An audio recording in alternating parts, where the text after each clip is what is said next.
Bom dia, Rodrigo. Então, vamos gravar. Aqui é o Diogo e eu vou explicar o número 1 que eu fiz. Aqui nós temos uma tensão de 3 volts. Então, aqui no diodo vai para 0,7. Então, nesse ponto nós temos 2,3 volts. Aqui 2 volts, pede 0,7, 1,3 volts. 3 volts. 1 pede 0,7, 0,3 volts. Como você está medindo desse ponto tá aqui até aqui, a tensão nesses dois pontos vai ser a soma de 1,3 volts mais 0,3. Por causa que é esse ponto mais esse, que está no resultado 1,6 volts. A corrente vai ser 1,6 dividido por 2K. 1,6 dividido por 2, 0,8. Aí o K, você sobe para cima, vira mili. 0,8 miliampere. Já no 2A, o jeito que eu resolvi foi assim. Nesse diodo vai de 0,7. Nesse daqui 0,7 também. Então, se aqui vai ter uma queda de tensão de 0,7 e logo depois esses dois paralelos tem uma outra queda de tensão de 0,7, então nesse resistor aqui você vai ter 10,6 volts nesse resistor, que vai ser 12 volts menos 1,4, que é a queda dos dois diodos. Nisso eu peguei 10,6 e dividi por 5K6, para achar a corrente em 1, já que em 1 sai daqui, passa por esses dois pontos e volta aqui em 1.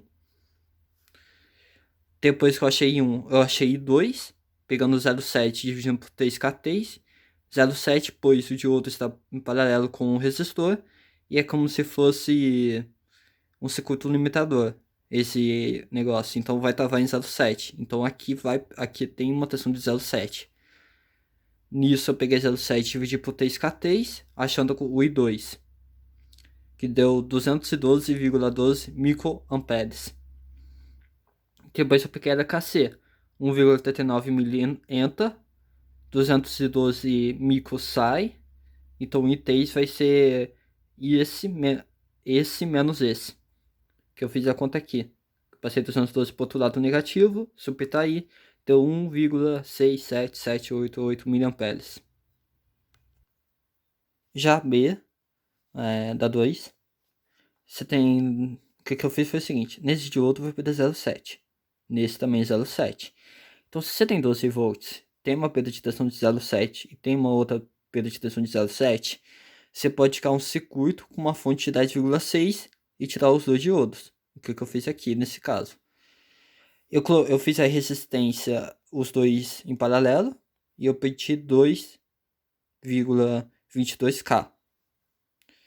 Nisso, você tem 2K aqui.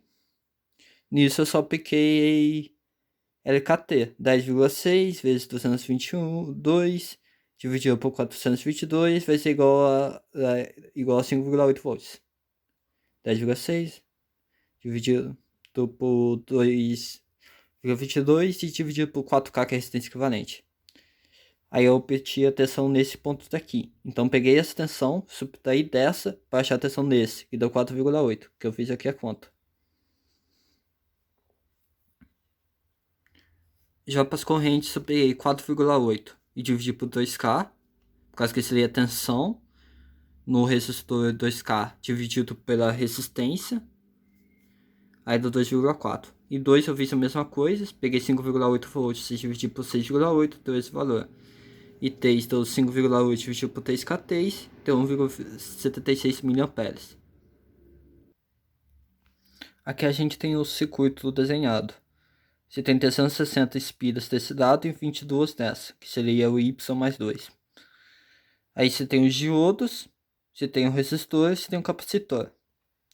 Aí eu usei as relações de transformador, N1 sobre N2, 360 sobre 22, V1 sobre V2, 127 volts sobre V2. Esse caso o V2 é eficaz, que eu coloquei aqui. Aqui está a conta e deu 7,76 volts, o V2 eficaz.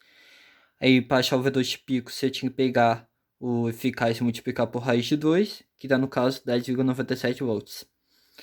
A B pede o VS de pico, então a tensão no resistor de pico. Nisso, eu peguei 10,97, que é o VS de pico, e subtrair menos 1,4, que são a perda são as duas perdas que acontecem nesse diodo. No caso, no semiciclo positivo, a corrente passa para cá, vem aqui no resistor, volta e vem para cá. Nisso pede 0,7 aqui e 0,7 aqui. No semiciclo negativo pede 0,7 aqui. Calma, deixa eu ver. Eu acho que eu tô fazendo alguma coisa errada aqui. Mas tá bom. Mas as contas estão certas. Aqui depois pede ver onde... eu já expliquei bem. Aqui pede ver onde pico a pico. No caso, eu usei a fórmula 2 vezes VS de pico, dividido por 2 vezes o RL, vezes o capacitor, vezes a frequência, que no caso é 120, por ser uma onda completa, mais 1. Que aí no caso deu V1 de pico a pico, 3,05 volts. Aí eu calculei V1 de RMS, que é 3,05 dividido por 2 vezes raiz de 3. Que aí no caso deu 0,88 volts. Para achar o VS médio, eu tô aqui na fórmula, onde tem V1 de pico a pico, que é igual a VS médio, dividido por frequência, vezes RL, vezes o capacitor. Nisso deu VS médio igual a 8,05 volts. Aí, pede a corrente média. Eu taquei na fórmula que é V1 igual a IR médio, dividido por frequência vezes capacitor. Que aí, no caso, meu IR médio deu 36,6 mA. Nisso, para achar o ID, eu tinha que pegar essa corrente e dividir por 2, que no caso deu ID médio igual a 18,3 mA. O ID de pico seria VS de pico dividido por RL. Então o ID de pico deu 9,57 dividido por 220 volts. 220, desculpa, ohms. Nisso, no caso, deu 43,5 mA o ID de pico. Aí para calcular o Ripple, tinha que usar o... Calma aí. Aí para calcular o Ripple é VS médio dividido por... Não, V1 de RMS dividido por VS médio. Nisso o meu deu igual a 0,29%, o que é baixo. O gráfico ficou meio ruim, mas é tipo assim. Vai carregar até VS pico, e VS pico vai ser V2 pico menos 1,4. Nisso você vai ter a descarga do capacitor, que vai ser esse ponto daqui. Aí depois você vai ver que está carregando de novo. Aí depois tem a mesma descarga. E depois carrega. Continua, carrega, continua infinitamente. Aí tem um VS mínimo meu, que eu calculei aqui. Onde eu peguei o V1 de pico. O V1 de pico a pico. Menos... Não, na verdade, a tensão máxima, o V de pico, menos V1 de pico a pico. Dando 6,56 volts. O mínimo meu. Que seria isso daqui. O V1 seria 9,57. E a diferença desses dois seria o V1 pico a pico. A 4 eu fiz da seguinte maneira. Primeiro eu quis achar o C2, que era mais simples.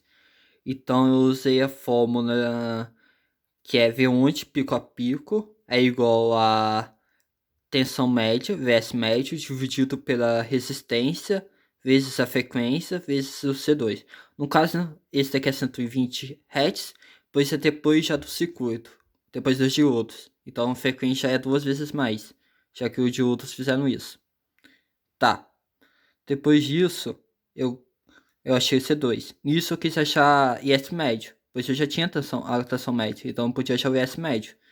Nisso o IS médio deu 25,53 mili. E eu tô aqui na fórmula para achar o IS pico. Então peguei 25,53 igual a IS pico dividido por π. O π passou para lá multiplicando igual a IS pico. E IS pico então é igual a 80,21 miliamperes.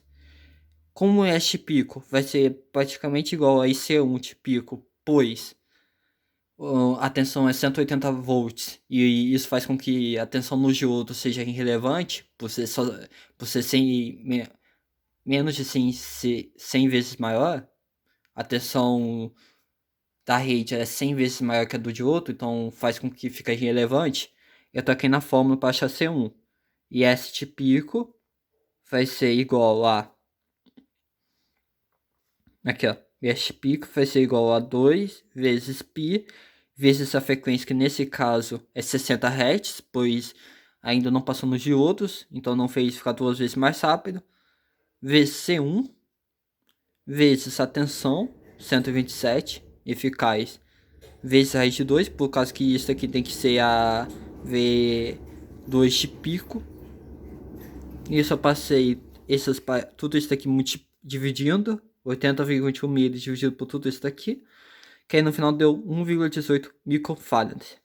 R1 tem que ser maior ou igual a 10 vezes XC. No caso, XC é 1 dividido por capacitância, vezes frequência, vezes π, vezes 2. Tem que ser 10 vezes, pois é aquela coisa, tem que ser relevante a descarga do capacitor. Para isso, nós tem que ter um R1 100 vezes maior do que um R1 100 vezes maior do que o capacitor. Mas como nós está trabalhando com vetores, com rede alternada, isso acaba se tornando 10 vezes, por causa que o negócio equivalente seria 1 sobre z equivalente ao quadrado igual a 1 sobre resistência ao quadrado, e aí nisso 10 elevado ao quadrado vai dar igual a 100, se tornando 100 vezes maior. Aí no caso eu achei R1, aí eu montei o circuito. Aqui tá então a tensão da rede, 127 volts. Aí você tem um capacitor, o 0,18 microfarad. Eu esqueci de colocar o farad aqui, mas é microfarad. Aí você tem um resistor em paralelo, o R1. Aí você passa nos diodos. Aí você tem o outro capacitor que ficou feio. E a resistência. Que aí no caso termina a prova. E é isso. Muito obrigado e tchau.